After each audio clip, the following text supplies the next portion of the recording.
Nuclear power is meaningless in a world where a virus can kill an entire population and leave its wealth intact. Good afternoon, everybody. Coming to you live again on the same day as a video last night. Well, I just posted the video from last night with a new introduction from this morning.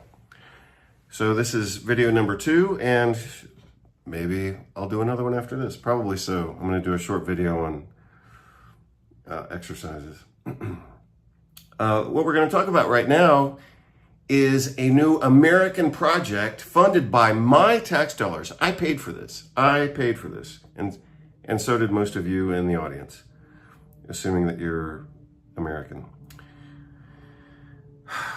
One way or another, paying into the American government for a new experiment. So the new experiment, which we're looking at right here, and I'm going to post this article with the video. This was just published about 3 days ago. And, no, it was 5 days ago. 5 days ago. This was published on October 4th, 2025. The title of this article is quite misleading, as you would expect. So the title of this article is Protective Efficacy of the Uniflu-Vec Influenza Vaccine Vector against the highly pathogenic Influenza A Indonesia H5N1 influenza strain in ferrets. So from the title, you would think, oh, well, this is just an animal experiment. I don't really need to care about this. But it was funded by the American government. It was funded by Anthony Fauci's old department at the NIH, his Department of Allergy and Infectious Diseases. So before I look at this with you, and again, I'll post the article on the website, let's look at some of the previous work on this topic. Most importantly, from 2016, Proceedings of the National Academy of Sciences, the creation of a new pathogenic coronavirus in Wuhan, China, funded by Anthony Fauci's department at the American NIH, Department of Allergy and Infectious Diseases. So I've posted this article before. It's available online. Anybody can get it. And I'll post it in the contextualization of this. They were so proud of this research, again, published in 2016, again, funded by the American government, by Anthony Fauci's department, conducted at the Wuhan Institute of Virology in Wuhan, China. Wow, where have we ever heard of that city before?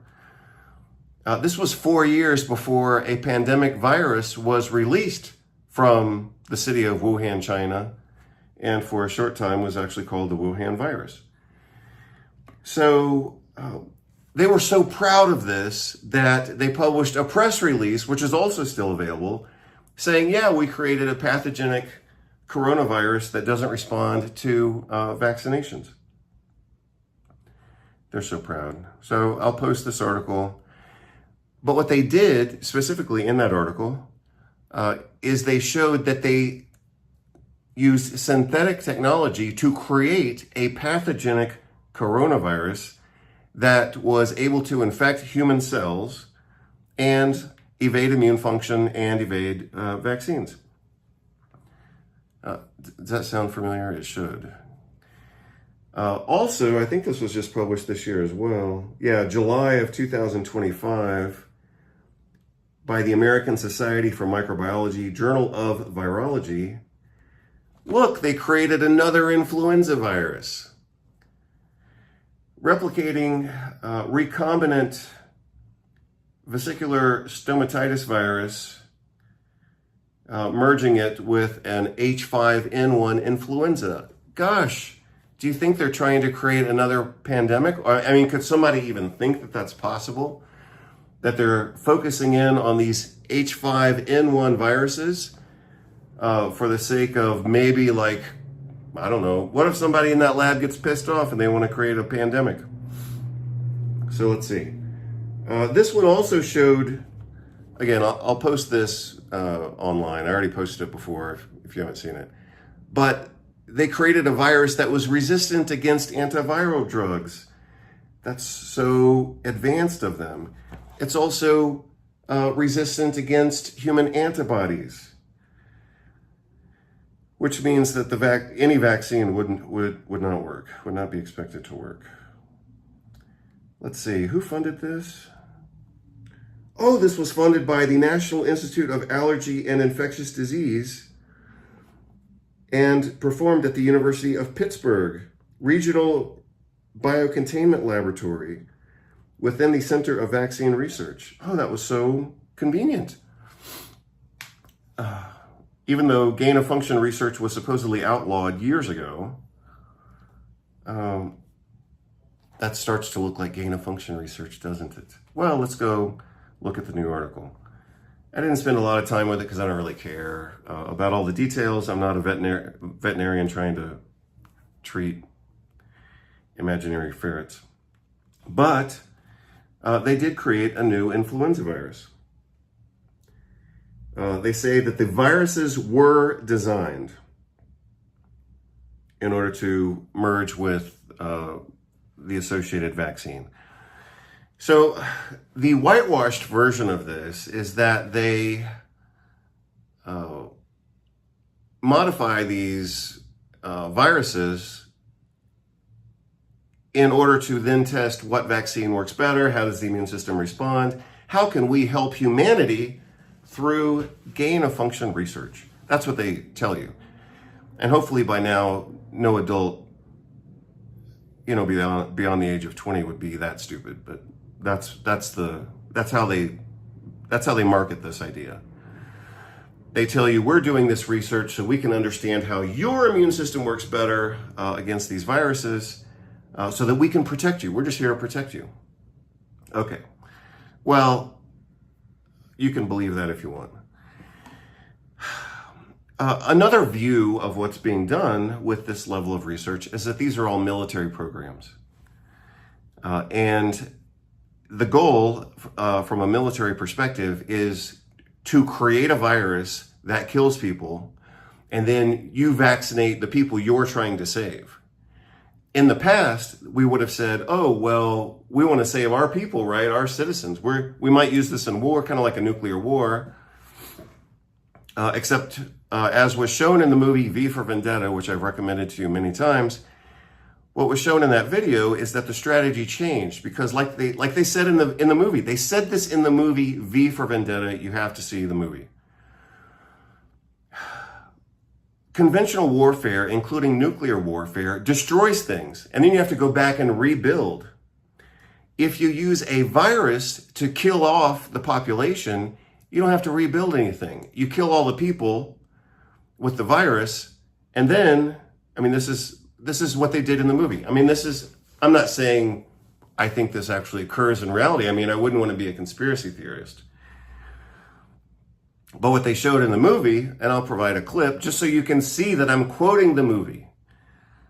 What they stated in the movie is the problem with conventional warfare and nuclear warfare is that all the resources get destroyed. The infrastructure, the buildings, manufacturing plants. So if they can kill people off with a virus and protect their own troops, this is the theory, protect their own troops with the vaccine, then they can go in there and they don't have to, they can take over a country without having to start from scratch.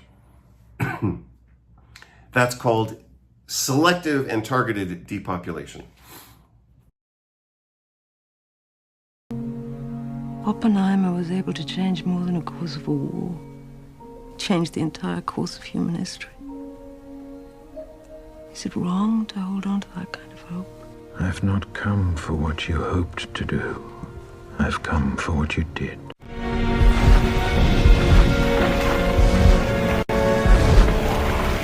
May 23rd. My first batch of subjects arrived today. And I have to admit that I'm very excited. This could be the dawn of a new age. Nuclear power is meaningless in a world where a virus can kill an entire population and leave its wealth intact. May 27th. Commander Prothero toured the lab with a priest, Father Lilliman. who I was told is here to monitor for rules and rights violations. It made me nervous, but afterwards the commander assured me there wouldn't be a problem. June 2nd. I keep wondering if these people knew how they might be helping their country, if they would act any differently. They're so weak and pathetic. They never look you in the eye. I find myself hating them. Nuclear power is meaningless in a world where a virus can kill an entire population and leave its wealth intact. So, they created 2 viruses, apparently, by splicing genes, and that's what they did. Let's look at, apparently on this page I highlighted quite a bit, so let's just focus in on that. The 2 genetic fragments originate from a Mississippi influenza virus and a California virus. And then they talk about some other changes. Influenza virus was generated similarly.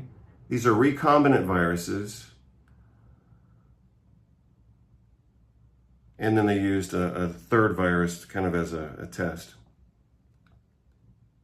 The virus vector was constructed using the reverse genetics method with synthetic plasmids generated by a company in Germany. Let's see what else I highlighted here. This was done in Eastern Europe, oddly enough. The experiment in ferrets was performed by the National Institute of Allergy and Infectious Diseases. Hey, that's Anthony Fauci's old office at the United States National Institute of Health. Let's see who funded this.